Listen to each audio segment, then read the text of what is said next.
morning and happy Wednesday, guys. Have another great exercise for you today. Good for the core with a softball, bear crawl. So all you'll need is a tennis ball, lacrosse ball, anything about the size of this. But before we get started, I just want to invite all of you to join in our virtual strength workouts that we're offering now to do our part in supporting social distancing during this time. So on Facebook, if you look up New Wave Virtual Strength Classes, I post all of the times that we're doing it, the link to join in on the Zoom conferencing, as well as the recorded link afterwards. So if you can't make the time, you can go back and do the workout on your own and see what Jen and I chatted about today. So right now we're planning on having those Tuesdays at noon, Thursdays at 9 a.m. and Sundays at 9 a.m. The Sundays will be geared a little more towards the high schoolers, so maybe a little more high level, maybe a little more jumping, but everyone is welcome to all of those classes, and those are free right now, just trying to motivate and keep everyone engaged during this time. So back to Workout Wednesday though. So like I said, all you need is a ball about the size of a tennis ball, and this is really great for your core. So you're gonna be down on your hands and knees.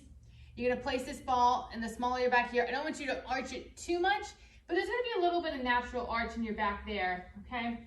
Right in the middle.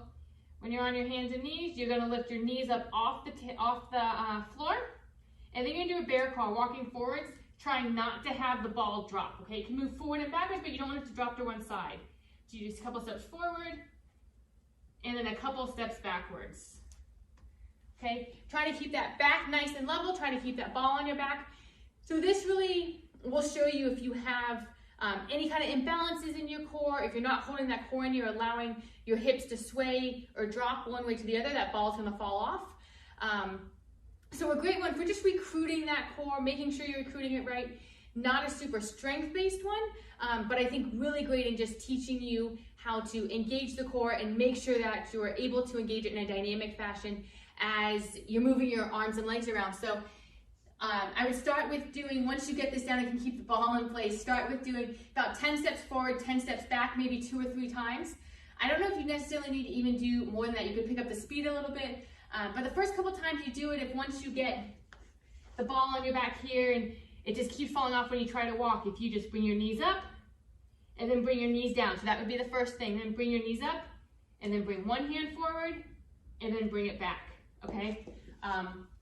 And start doing that as a progression until you're able to successfully walk forward, keeping that ball in place and keeping that core engaged. So this is a great way to challenge your friends. So tag 3 of your favorite training partners below, and I want to see videos of you guys trying to do this at home. Even more extra brownie points if you do it with a dog and you're able to keep the ball in place, because I know a lot of the dog lovers out there, the dogs will go after the ball. So have fun with this one. Let me know what you think. Leave any questions and tag 3 of your favorite training partners. We'll see you next week.